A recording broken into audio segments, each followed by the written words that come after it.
প্রিয় শিক্ষার্থীবৃন্দ, চলো তাহলে আমরা স্বদেশপ্রেম রচনাটি বুঝে নেই। স্বদেশপ্রেম ভূমিকা। নিজ দেশ ও জন্মভূমির প্রতি মানুষের অকৃত্রিম ভালোবাসাই স্বদেশপ্রেম। স্বদেশের প্রকৃতি ও ধূলিকণা আমাদের নিকট অতি প্রিয় ও পবিত্র। শিশুকাল থেকেই মানুষ স্বদেশের মাটিতে বেড়ে ওঠে।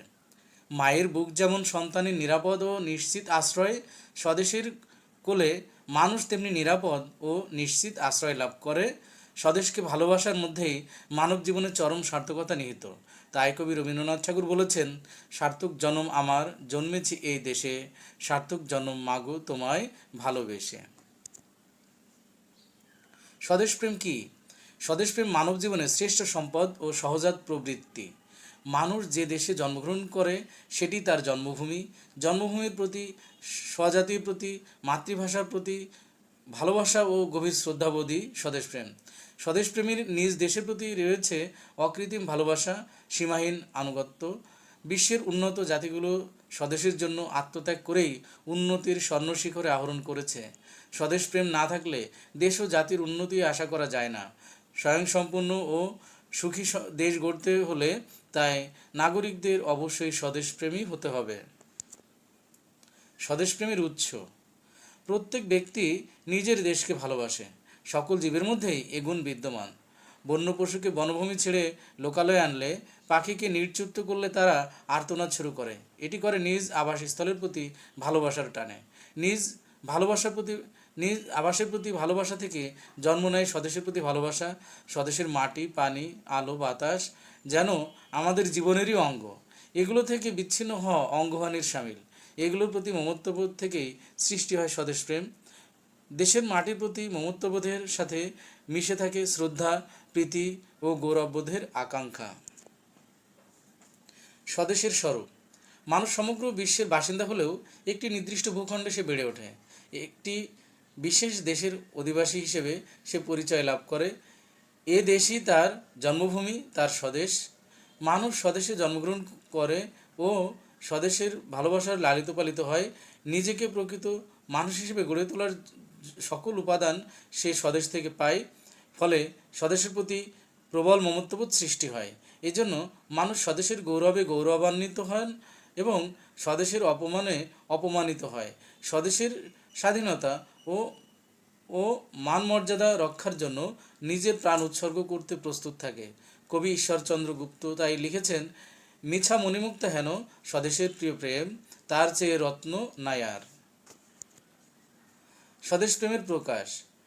স্বদেশপ্রেম মানব হৃদয়ে লালিত হয় আর স্বদেশে প্রকাশ পায় জাতীয় জীবনের দুঃসময়ে মানুষের কর্মের মাধ্যমে।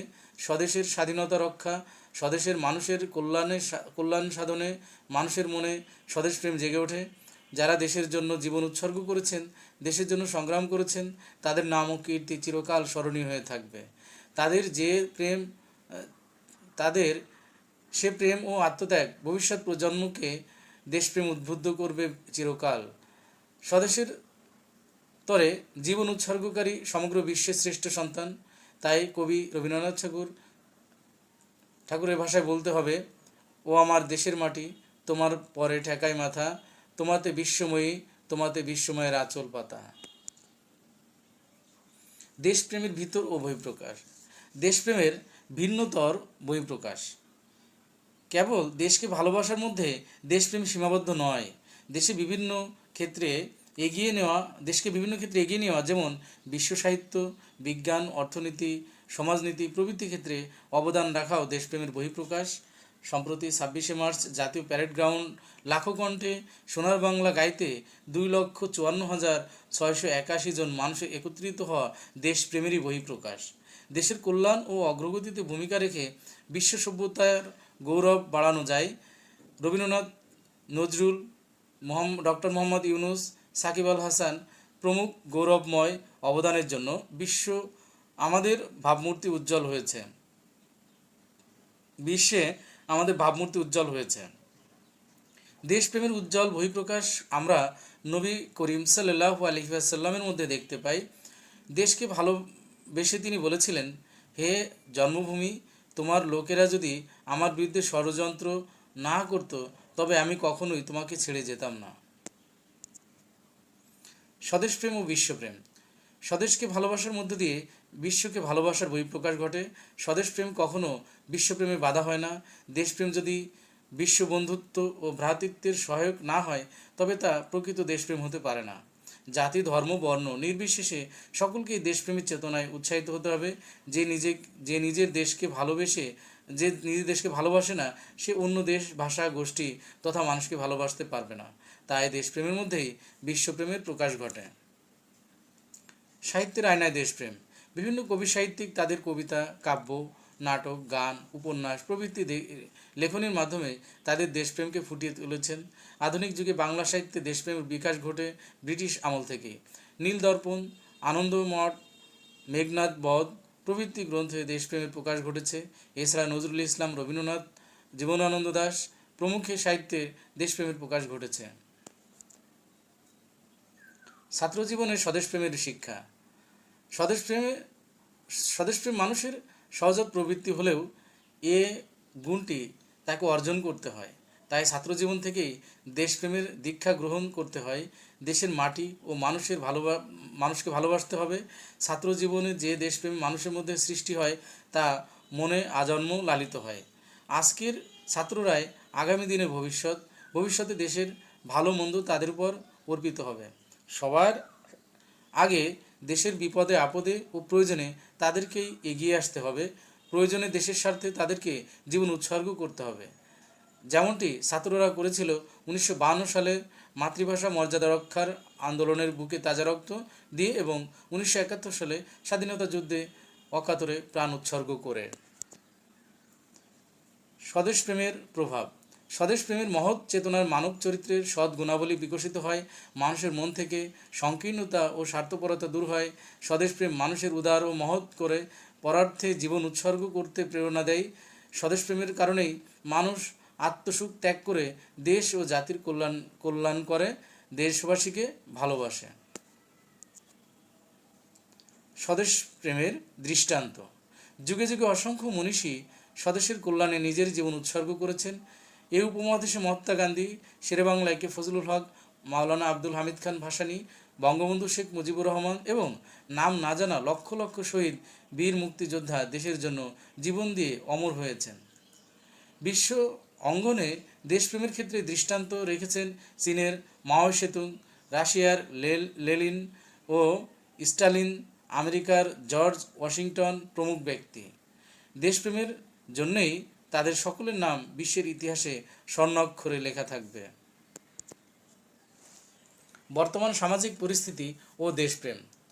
নগরকেন্দ্রিক সভ্যতায় মানুষ তার পাশের বাড়ির মানুষের কথাই ভুলে গেছে।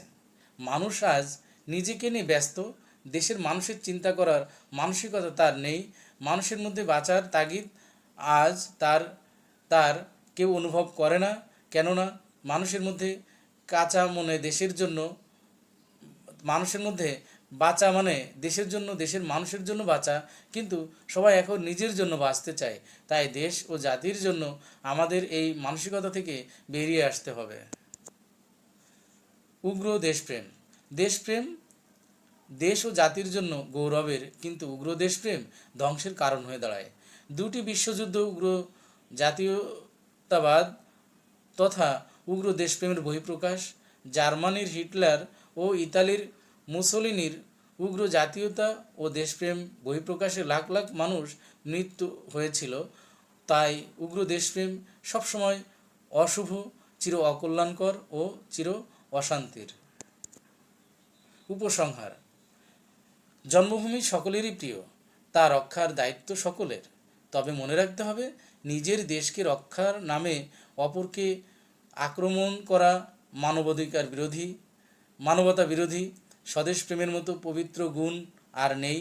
তাই জাতি, ধর্ম, বর্ণ নির্বিশেষে প্রতিটি মানুষের উচিত স্বদেশকে ভালোবাসা। প্রকৃত দেশপ্রেমী মানুষ সকলের কাছে পরম পূজনীয়। দেশ ও জাতির কল্যাণে আত্মত্যাগকারী ব্যক্তি বিশ্ববরণ্য।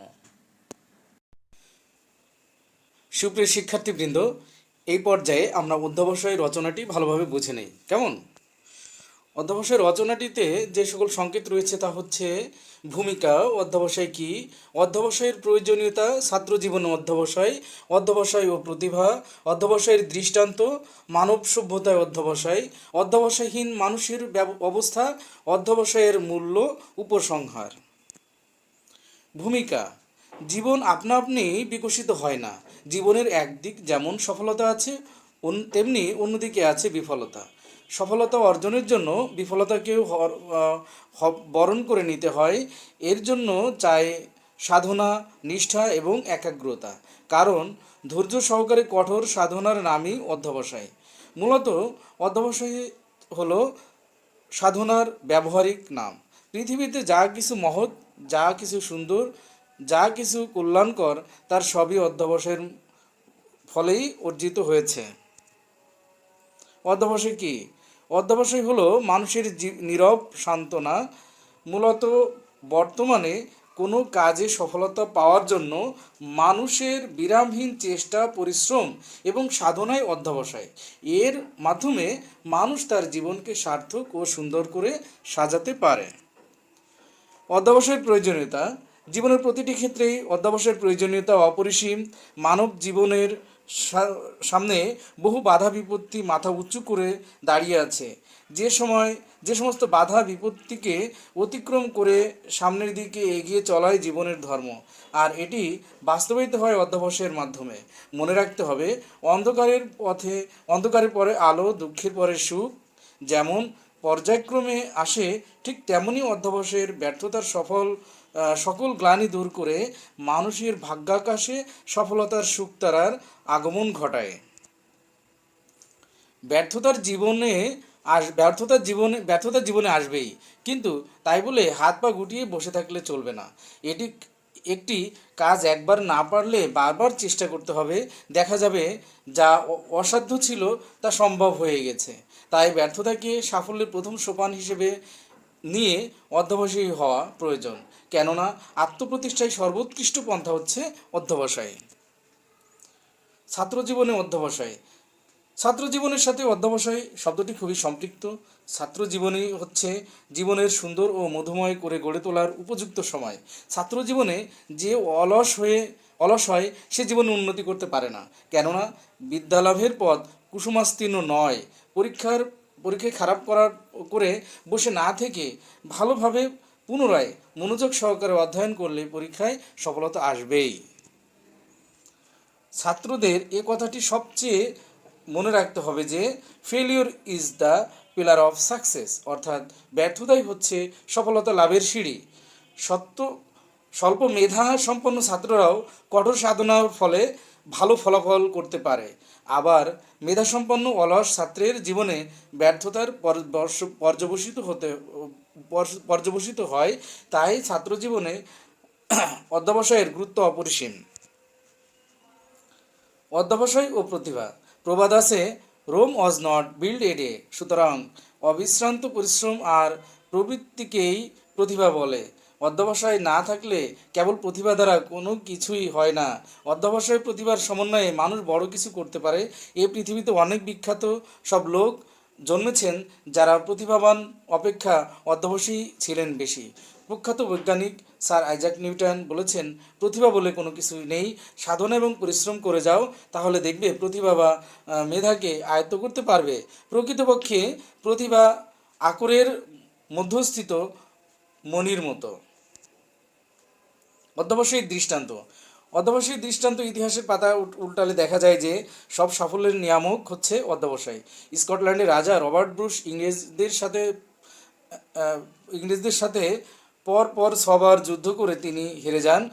পলায়নরত অবস্থায় তিনি এক গুহায় শুয়ে চিন্তায় নিমগ্ন ছিলেন।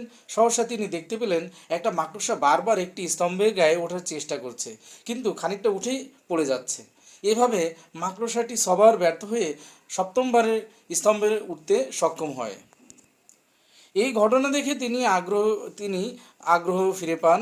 তিনি অদম্য উৎসাহে শত্রুরাজ্য 7মবারের মতো আক্রমণ করে স্বদেশ উদ্ধার করেন। ফরাসি জগৎবিখ্যাত নেপোলিয়ান একটি দরিদ্র পরিবারে জন্মগ্রহণ করেও অধ্যবসায়ের মাধ্যমে ফরাসি জাতির ভাগ্যবিধাতার আসনে অধিষ্ঠিত হয়েছিলেন। অধ্যবসায়ের দ্বারা কলম্বাস আবিষ্কার করেছিলেন আমেরিকা। সুতরাং এসব দৃষ্টান্ত থেকে বলা যায় অধ্যবসায় সকল অন্য অন্য অসম্ভবকে সম্ভব করে তুলতে পারে। মানব সভ্যতায় অধ্যবসায়। আজকের সভ্য জগৎ আমাদের পূর্বপুরুষদের অধ্যবসায়েরই ফল। এই পৃথিবী একদিন ছিল মানুষের বসবাসের অনুপযোগী। মানুষ ছিল বনচর জন্তুর মতো। তখন তাদের ভাষা, পরিবার, সমাজ, রাষ্ট্র, নির্মাণ কৌশল ইত্যাদি কোনো কিছুই ছিল না। গুহাবাসী মানব অনন্ত সাধনা ও অধ্যবসায়ের গুণে আজ সভ্যতার চরম শিখরে আরোহণ করেছে। অধ্যবসায়হীন মানুষের অবস্থা। অধ্যবসায়হীন ব্যক্তি জীবনে কখনো কোনো কাজে সফলতা লাভ করতে পারে না। চলার পথে কোনো সমস্যা বা বাধা বিপত্তি দেখা দিলে তারা হতাশাগ্রস্ত হয়ে পথ চলা বন্ধ করে দেয় এবং ভাগ্যকে দোষারোপ করে। এরা আলোকিত পরিবেশকে অন্ধকারাচ্ছন্ন জীবনযাপন করে এবং সবসময় হতাশ হয়ে থাকে। সুখ সমৃদ্ধির পরিবর্তে এরা দুঃখের কালো সমুদ্রে নিপতিত হয়। অধ্যবসায়ের মূল্য। আমাদের জীবনে অধ্যবসায়ের মূল্য অপরিসীম। ভারতীয় দর্শন মতে যদিও আমরা দুঃখবাদী এবং দুঃখ আমাদের জীবন গড়া, তথাপি আমাদের মধ্যে অনেকেই দুঃখ দৈন্যের সাথে লড়ে মানুষ অধ্যবসায়ী না হলে বিশ্বের এত উন্নতি আদৌ সম্ভব হতো না। উপসংহার। অধ্যবসায়ের মাধ্যমে জীবনকে সুন্দর, সুফল ও গৌরবান্বিত করে তোলা সম্ভব। অধ্যবসায়ের অনুশীলন ছাড়া কোনো জাতি সঠিক সফলতা লাভ করতে পারে না। অধ্যবসায়কে মানব জীবনের সঙ্গী করা প্রয়োজন, কারণ অধ্যবসায় ব্যতীত শুধুমাত্র প্রতিভা বলে কিছুই লাভ করা যায় না। যারা পরিশ্রমী, ধৈর্যশীল, আল্লাহ তাদেরকেই সাহায্য করেন। তাই বলা যায়, industry is the mother of good luck, অর্থাৎ পরিশ্রম সৌভাগ্যের প্রসূতি বা পরিশ্রম সৌভাগ্যের চাবিকাঠি।